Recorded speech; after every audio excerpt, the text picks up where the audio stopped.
conversar un poco sobre el tema de las guerras civiles en la segunda mitad del siglo XIX. Vamos a presentar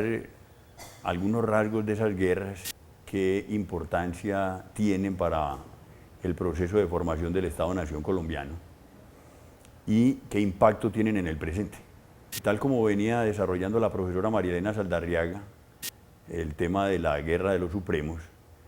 al concluir, Colombia tiene una nueva constitución, la de 1843. Esta constitución es una constitución que tiene un alto predominio centralista, en la medida en que la guerra es ganada por los ministeriales, que posteriormente van a ser de algún modo los conservadores. Por lo tanto, la guerra tiene siempre el sello del vencedor. La Constitución va a ser reformada de nuevo en el año de 1853, precisamente después de una guerra que es la de 1851, a la que me voy a referir en primer lugar. Y haremos entonces un periplo entre esa guerra de 1851 y la guerra de los 1000 días que culmina en 1902, de tal manera que Colombia es un país, como los demás países de América Latina, un país en donde las guerras civiles hacen parte del proceso de formación nacional, pero Colombia pasa del siglo XIX al siglo XX en guerra civil, que es la peculiaridad colombiana en el contexto latinoamericano. Bonitas cosas las que aprendes en tus tertulias. La guerra de 1851 es muy importante porque tiene básicamente tres elementos centrales. El primero es que acabamos de salir de un conjunto de reformas liberales en un país de altas tradiciones conservadoras, que viene bastante ligado a una tradición colonial.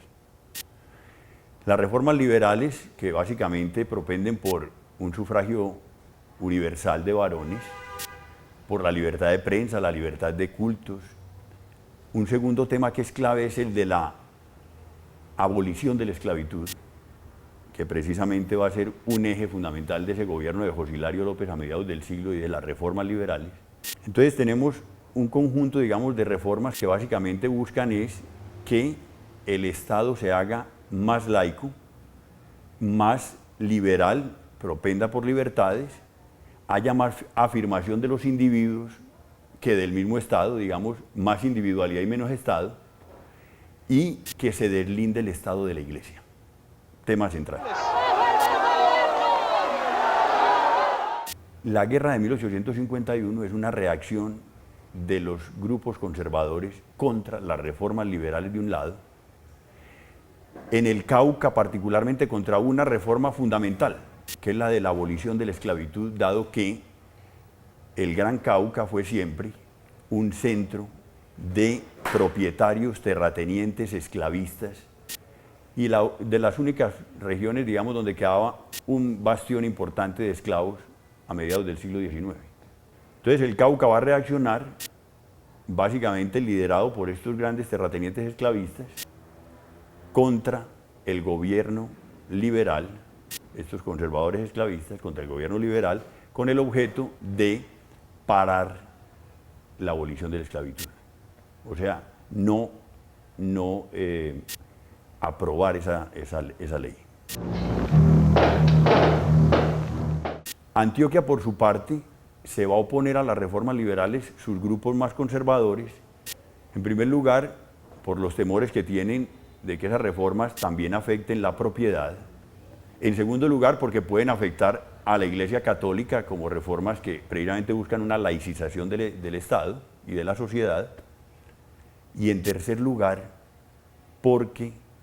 los antioqueños tienen una peculiaridad muy importante aquí en este periodo y es también defender la región de esas reformas y de una serie de proyectos liberales que hay en funcionamiento.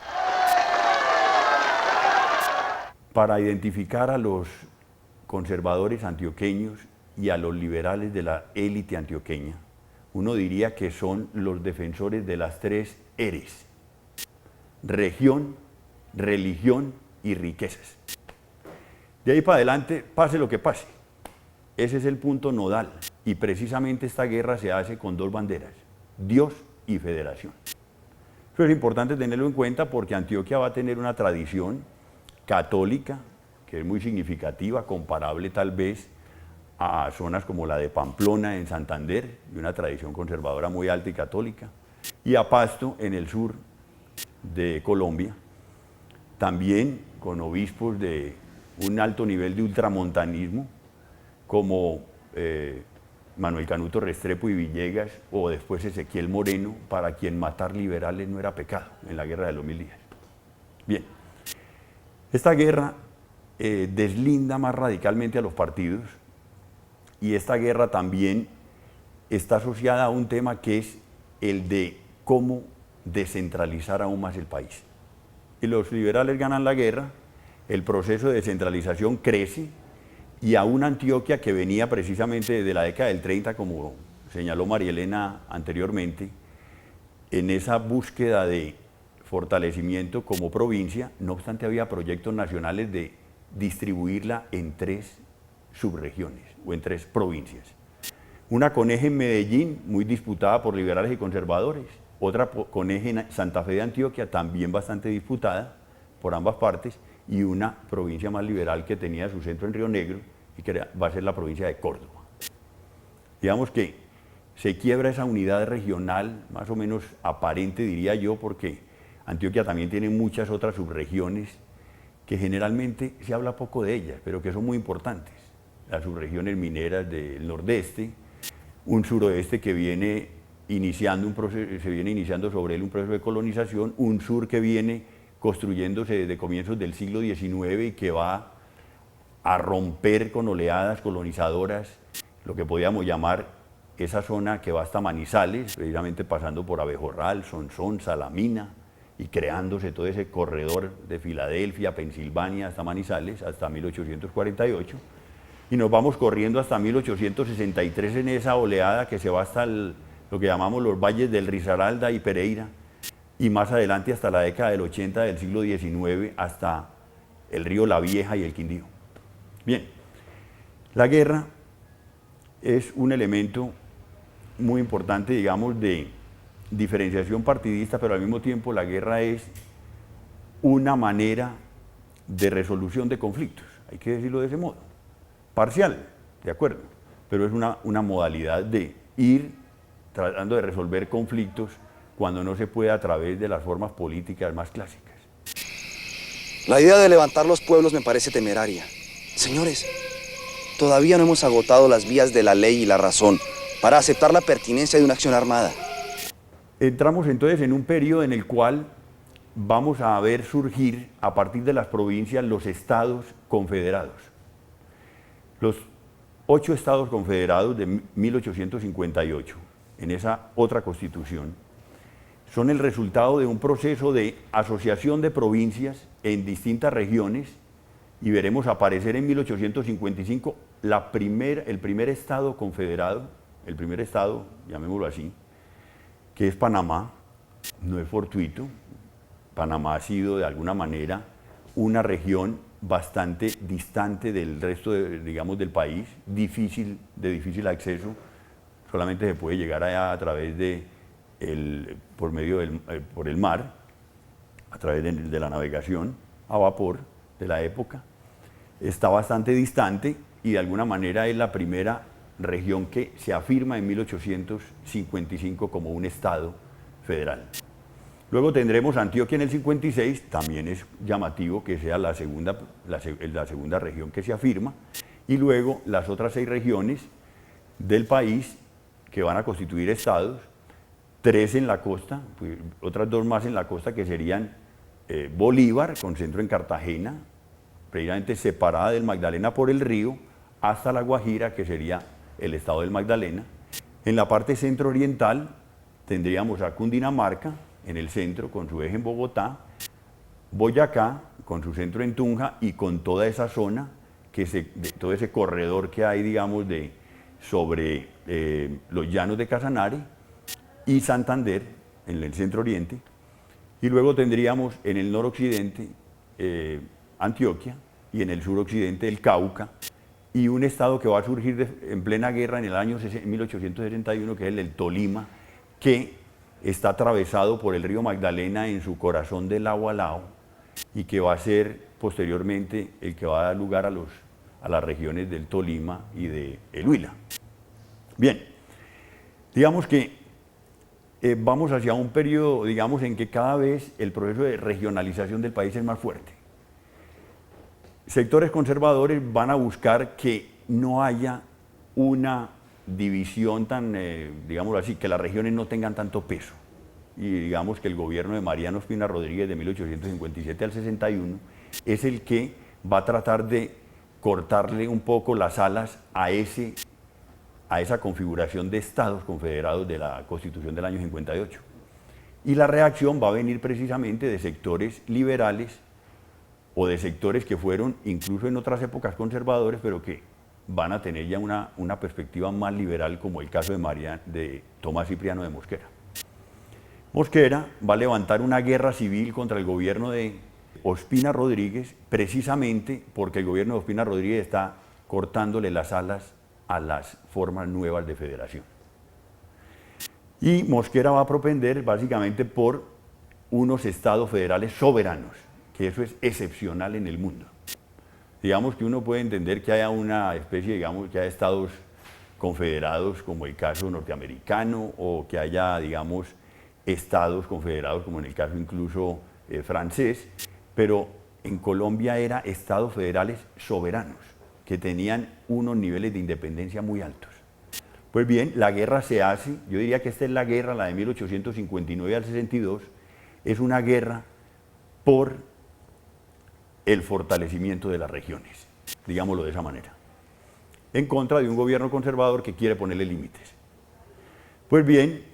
vamos a pasar por una guerra que es bastante dura, larga, en donde las relaciones con la Iglesia se vuelven muy conflictivas precisamente para el liberalismo y para el Estado laico que quieren desarrollar los liberales radicales predominantemente, y mosqueristas, hay que decirlo, porque el mismo Mosquera se enfrenta al Papa en temas fundamentales que son claves para entender la historia colombiana, y es que en las relaciones Iglesia-Estado los fenómenos centrales están básicamente en la desamortización de los bienes de manos muertos de la Iglesia,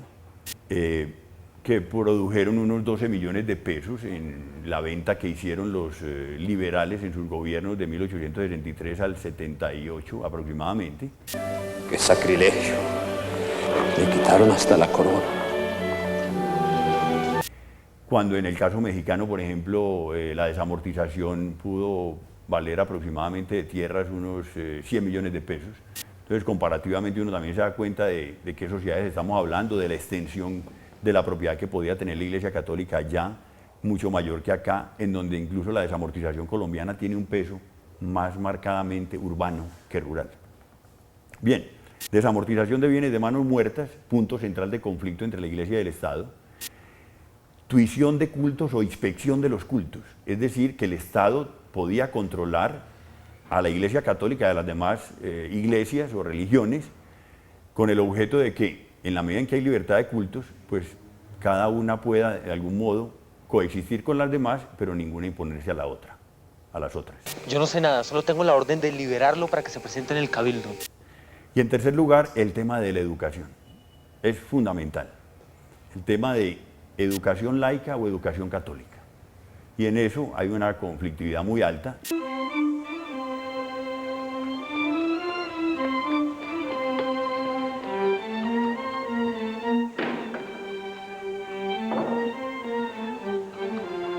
Y es uno de los elementos claves, precisamente,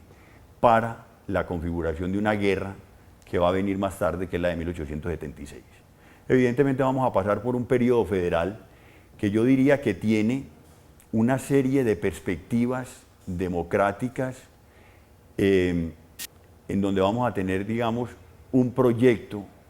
de configuración del Estado-Nación en donde básicamente hay tres elementos claves. Uno es la afirmación del Estado por encima de la Iglesia y en esa medida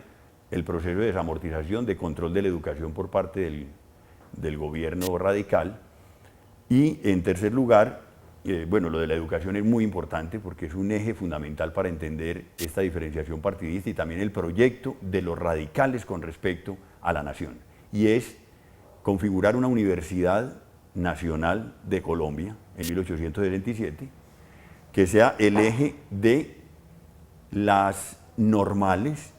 de las escuelas normales. Para ello hay que traer unos institutores que conozcan métodos nuevos y nuevas perspectivas de educación, básicamente formados en Pestalozzi, que es un educador suizo que desarrolló un método en el que hay temas muy importantes sobre cómo, digamos, la experimentación es muy importante en la formación educativa, el conocimiento de la naturaleza, el conocimiento del cuerpo y todo lo que es, digamos, un trabajo sobre la observación bien dirigida. Bien, entonces el tema de la educación, otro punto importante para los radicales, una universidad nacional, unas escuelas normales, una educación secundaria y primaria a todo dar en un sentido laico y que las clases de religión se den de manera, digámoslo así, externa por parte de los sacerdotes o de laicos católicos, pero que no sea parte del programa de asignaturas normal de una institución pública o incluso privada, pero básicamente pública. Entonces digamos que el proyecto liberal es un proyecto, digamos, de laicización, de desamortización a la Iglesia, de cómo desarrollar las libertades en un sentido muy amplio, de cómo configurar una serie de cuerpos nuevos de sociedades democráticas,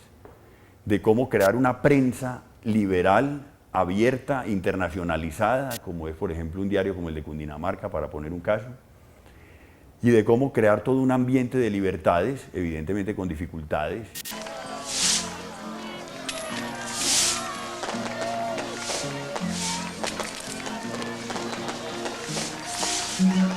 Y en muchos casos los liberales mismos fueron bastante pródigos en los fraudes electorales, hay que decirlo, como lo fueron también los conservadores, pero en crear, digámoslo así, una serie de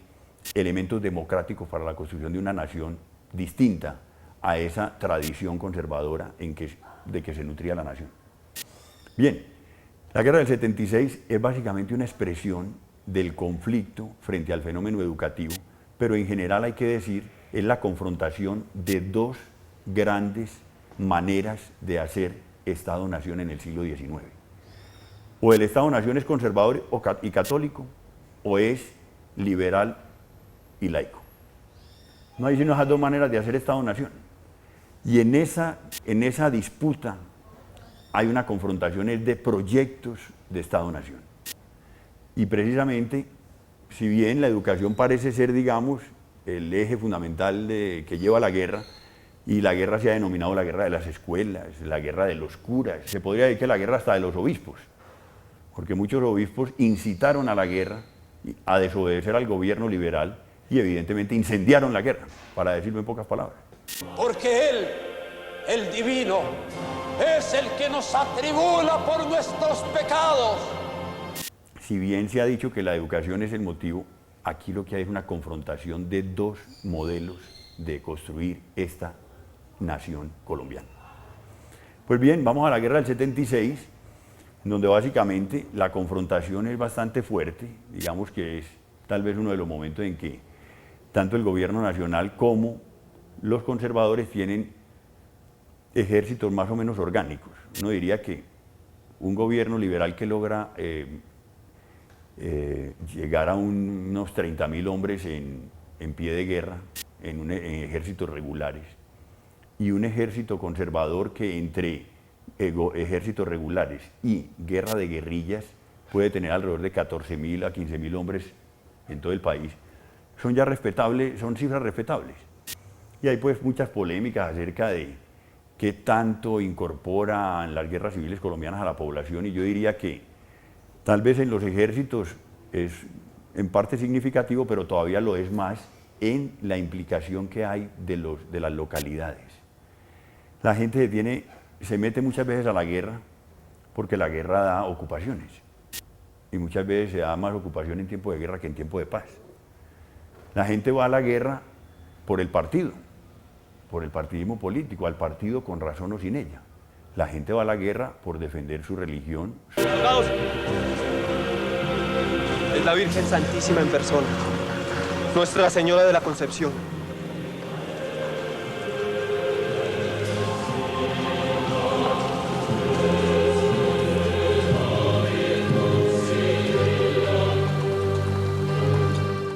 familia y su propiedad. Tenemos que llenarnos de valor, Barbarita. Y lo haremos en memoria de tu hijo. La gente va a la guerra también por motivos personales. Hay gente que va a la guerra porque su familia tiene una tradición militar y la mantiene. Hay gente que va a la guerra para vengarse de lo que le ocurrió a su familia o a sus cercanos en guerras anteriores o incluso en conflictos cotidianos. O sea, la gente va a la guerra por muchas razones. Y en eso, entonces la guerra, digámoslo así, que es una especie de momento liminal en donde afloran cantidades de expectativas individuales, grupales, partidistas, religiosas, económicas incluso. La guerra también es un negocio. A unos los deja muy mal parados, pero a otros hasta los enriquece mucho más. Uno se pone a ver quiénes ponen los abastos, después le van a cobrar al Estado, al gobierno general, lo que pusieron en ganados, en abastos, en comidas, en habituallamiento, los que contrataron vestuarios, ¿no? Gabriel Echeverri aquí hacía cantidades de vestuarios con De Luis Asa, dos ricachones, haciendo vestuarios para el ejército de Antioquia, 7.000 hombres bien vestidos, más o menos, y traían también fusiles Remington, y se los vendían al Estado, se los prestaban al Estado provisionalmente o se los arrendaban, como arrendaban también mulas y arrendaban ganados, bueyes, etc. O sea, también la guerra es un momento de enriquecimiento, pero también de empobrecimiento. O sea, la guerra da y quita, la guerra es multicolor, hay una policromía muy alta en la guerra, en lo que se refiere, digamos, a ganar y perder, digámoslo de esa manera. Bien. Las otras guerras civiles colombianas después de la guerra del 76 que ganan los liberales, pero quedan en una especie, digamos, de situación muy crítica porque es una especie de triunfo pírrico, haciendo referencia pues a Pirro, en el cartaginés que ingresaba por el sur de la península itálica a Roma, a tomar Roma y que finalmente pues obtuvo unos grandes triunfos, pero a costa de perder gran parte de sus hombres y de sus elefantes. Aquí pasó una cosa similar. El ejército y el gobierno liberal ganó la guerra, pero de alguna manera perdió fuerza en las regiones. Y en esa medida el liberalismo se va a dividir, venía ya, digamos, bosquejándose esta división entre radicales e independientes, y los independientes van a dar lugar a una coalición con el conservatismo, y en esa medida el radicalismo va a ir perdiendo fuerza y su proyecto de perspectivas de libertades, de democracia, de civismo, de construcción educativa para un país tan iletrado, va a ir perdiendo terreno frente al conservatismo y la iglesia. Entonces nos vamos a aproximar a una guerra que es la del 85, que es básicamente la guerra que le da el traste con el proyecto liberal y la apertura del proyecto conservador que ya venía anunciándose desde la década del 70. Y es aquí donde tiene un peso muy importante Rafael Núñez, por un lado, el cartagenero, Miguel Antonio Caro, un conservador cundinamarqués de una formación teológica y filosófica tradicional, basado en Balmes, Donoso Cortés, y Carlos Holguín, de tradiciones caucanas, digámoslo así, de hacendarias, etcétera. Vamos a tener, digamos, un proyecto nuevo que es el proyecto regenerador. El proyecto regenerador va a poner al país en una perspectiva conservadora, procatólica y prohispanista. Eso hay que saberlo muy bien porque de alguna manera el país va a dar una cierta, digámoslo así, va a dar un giro cada vez más fuerte hacia el conservatismo y hacia el catolicismo. Y a mi modo de ver, el país con eso pues va a ganar en una cierta unificación desde arriba hacia abajo, pero va a perder en términos de sus relaciones internacionales, de su apertura a ideas nuevas, de su desarrollo de las ciencias, de las artes, de todo lo que podíamos llamar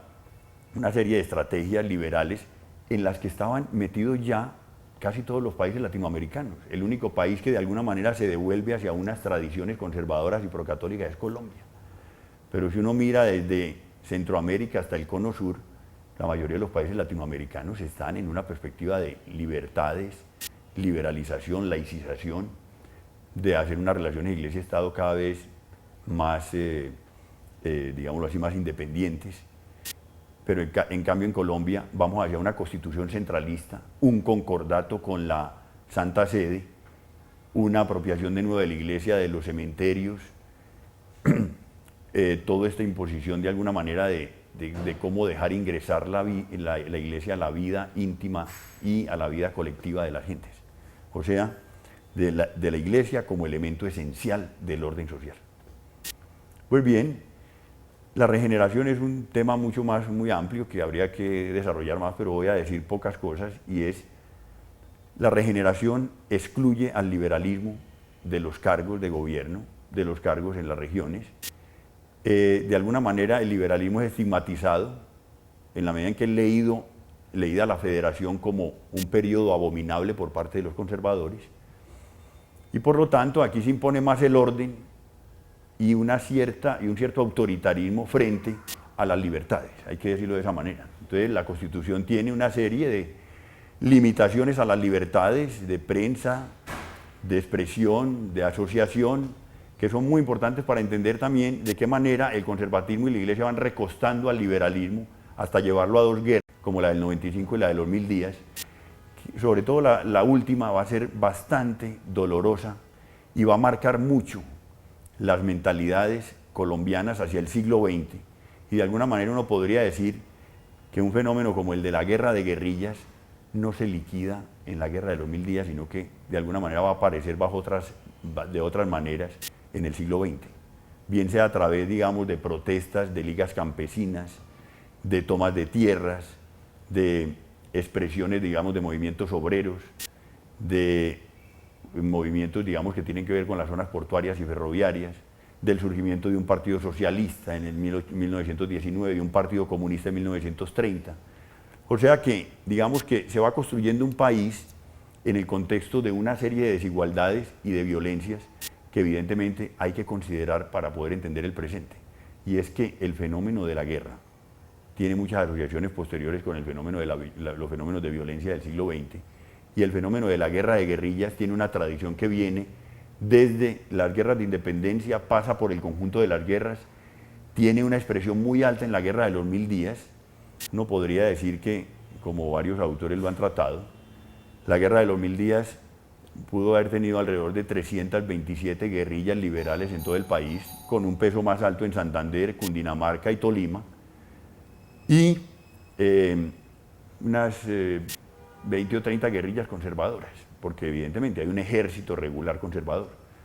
En comparación, uno puede ir a la guerra de 1876 y decir de qué manera, por ejemplo, entre Boyacá, Santander y Cundinamarca, en ese corredor, pudo haber unas 90 guerrillas conservadoras, cuando el gobierno era liberal y tenía ejército regular. Entonces, con esto quiero señalar básicamente la larga duración de ese fenómeno, que evidentemente está al mismo tiempo desarrollándose frente a una serie de formas de construcción del Estado-nación colombiano, que también son en parte civilistas y en parte democráticas, en parte, pero que tienen que contar también con este fenómeno. O sea que, para decirlo en pocas palabras, las guerras civiles tienen una implicación muy alta en el proceso de configuración de la nación y tienen sus impactos en los procesos de violencia del siglo XX y del presente.